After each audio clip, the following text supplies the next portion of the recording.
What up, you guys? This is Blackwing2040. Welcome back to the channel. Today is going to be a review on The Mandalorian Season 2. Now, before I begin, this review is going to contain spoilers. So if you haven't watched Mandalorian Season 2 to full completion, don't watch this review. Stop what you're doing. Go watch Mandalorian Season 2. Once you're finished, come back and watch. So, again, if you have not watched Mandalorian Season 2, do not watch this review. Alright, so, let's get this thing started. And honestly, I could say this season is it's a step up. It just goes bigger, better, and beyond than what the previous season was. Man, oh man, this season was fantastic. I don't even know where to begin with this. Well, let's get down to really the main premise of what this season is. So, the main focus, of course, we're continuing our journey with the Mandalorian and Baby Yoda, and pretty much his main focus is to get Baby Yoda to find any leftover Jedi. But of course, where this show takes place, there's not a lot of Jedi left. There's not really any Jedi left, sadly. So, oh my gosh, I don't even know where to begin. Jesus Christ. Lord, oh my gosh. Guys, this season was just straight up fantastic. And pretty much I could just dig into my notes here. If I could just explain what some of my favorite episodes were this season. Chapter 11, which pretty much gave us a live action, version of Bo-Katan from Star Wars The Clone Wars. You guys, she is the sister to the Duchess Satine, who was one of the leaders on Mandalore, who, of course, if you've seen Clone Wars, she passed away. Well, she got killed in that show. But, oh my gosh, the fact that they brought Bo-Katan here into this show was beyond incredible. And let me tell you something. I remember when she first showed up in action, and when I saw her suit, I was like, I know that suit. I was like, oh, it's Bo-Katan. I was just like, what's she doing here? And just to see her interact with the Mandalorian, it was just incredible. And the great thing is about her character is that she was able to point the Mandalorian in the right direction because she knew a Jedi. And speaking of the one Jedi who is not technically a Jedi, but you guys get it. We get our first ever live action adaptation of Ahsoka Tano, played by Rosario Dawson. Boy,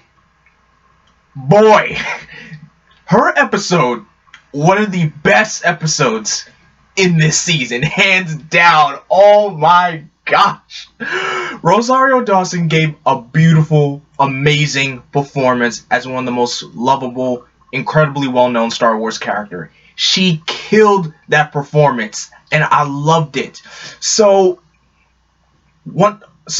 many things happened in the episode with Ahsoka. We learn that, Baby Yoda has a name. His name is called Grogu. Grogu.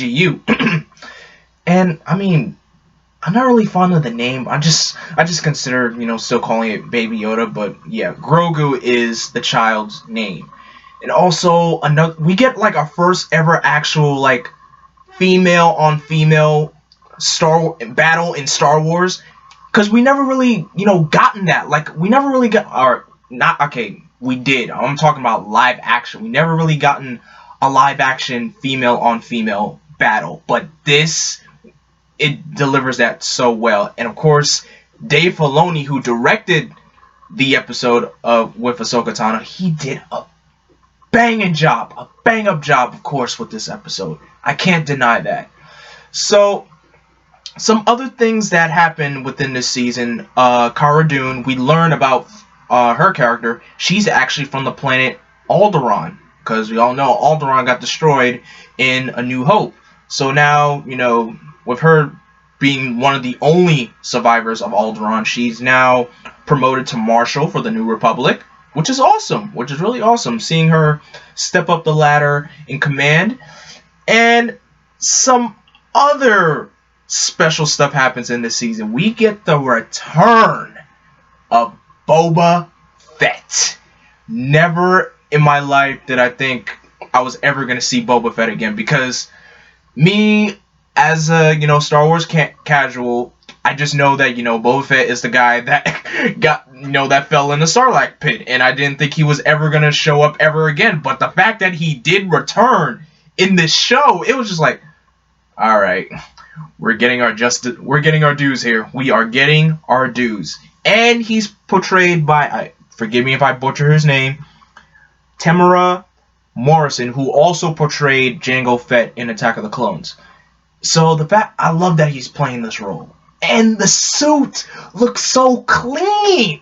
His suit looks so clean in HD quality with it looks so clean. It's just so awesome to see Boba Fett again and actually doing something. Not saying that he didn't do anything in the original trilogy, but we get to see more of him here. We get to see his old ship, the Slave One, in this. It's just straight up crazy, and I love that. Also, we also get the return of Fennec Shand, who's also portrayed by Ming-Na Wen, and I love her character. Really, I do. Of course, I know she was just in one episode in Season 1, but the fact that her character came back, I'm actually kind of glad her character came back, because you get to see more of her character. She's not really human. She has, cybernetics in her. And pretty much, Boba is the one that, patched her up and everything. And she's been tagging along with Boba since he came out of the Sarlacc pit. And they make a perfect team. You ask me, they really do make a perfect team here. I love that. Now, I want to bring up Moff Gideon. Moff Gideon's got to be one of the most sinister Star Wars villains out there. He is an evil genius. I don't know how, but he is an evil genius. How he kidnaps Baby Yoda. He creates a new faction of troopers for the Empire called Dark Troopers. And let me tell you something about these Dark Troopers. They are not your ordinary stormtroopers that shoot at everything. No, they're not even human. They're droid troopers. And I love their design too. They're just got one. They just got to get their one directive and this to complete it. These things are crazy.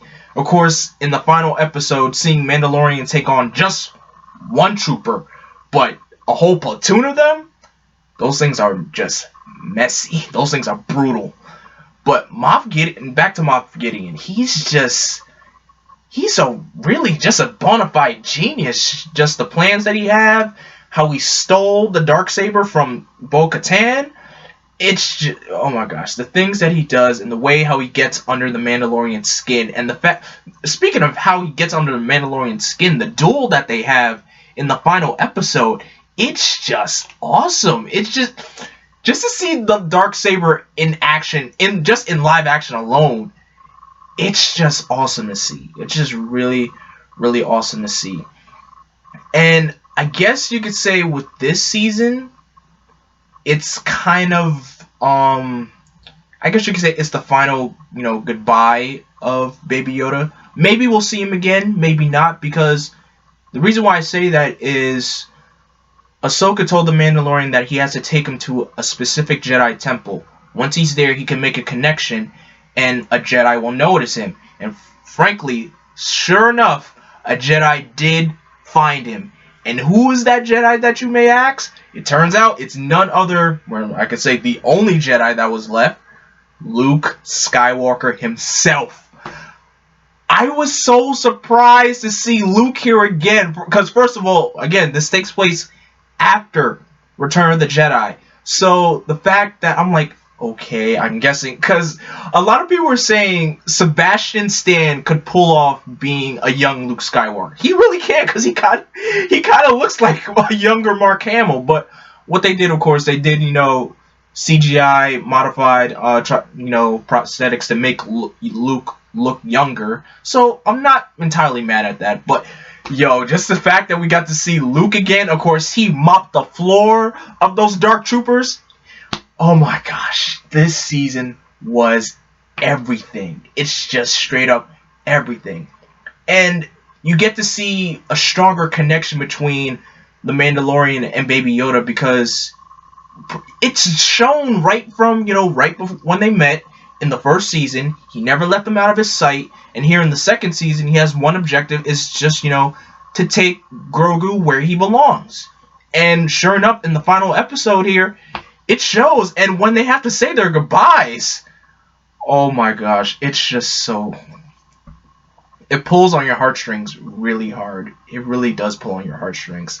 Because the journey that these two had, it's just like... they're inseparable. It's pretty much like, Logan and X-23 in the Logan film. It's just, like I said, it's the Wanderer and, their childlike companion. And the fact that these two now have to go their separate ways in the end, it's just crazy. I was just, wow. But the fun doesn't even stop there yet, because at the end of the final episode, Boba and Fennec travel back to Tatooine to Jabba's palace, where Jabba is basically dead at this point. And funny enough, I forgot the name of Jabba's assistant. If you know his name, let me know in the comment section below. You find out after all these years that Jabba has been dead, Jabba's assistant is now in charge of the palace. So when Boba and Fennec show up, he starts laying waste to everybody in that palace, killing Jabba's assistant, and he sits on Jabba's throne, making like, alright, I'm here. It's my place now. And then the screen just goes black and says, The Book of Boba Fett, December 2021. So, I'm guessing that's our tease. That's what we have to look forward to in Season 3, I hope. Because, oh my gosh, this season just was mind-blowing. It's just, I love it. I love it. This season's straight up 5 out of 5 for me, guys. The season's GOAT. Like, I never thought I would actually enjoy something like this because, like I said, when it comes to Star Wars, I'm strictly just, a lightsaber duel kind of person. But this made me appreciate other Star Wars, things. Like Rogue One surprised me when I saw it in theaters. The Mandalorian surprised me. It's so many things surprise me in Star Wars, and it's just incredible. And we're gonna get so many things in the Star Wars franchise in the next couple of years. Ahsoka is gonna be getting her own TV show. Fennec is going to be appearing in the Bad Batch series. We have so much to look forward to, and I'm so glad to be happy as a Star Wars fan. But anyway, guys, that's my review of The Mandalorian Season 2. Thank you guys so much for watching. In the comment section below, if you've watched The Mandalorian Season 2, tell me, what did you think of this season? What was your favorite moment? What was your favorite episode? What was your favorite, returning character, of course? And just tell me if you didn't like Season 2, just let me know what you didn't like. And what are you looking forward to for Season 3? Alright? Thank you guys so much for watching. Don't forget to like, share, comment, and subscribe. And click that bell to be notified. And as always, I am Vengeance. I am Darkness. I am Blackwing. Stay golden. This is the way.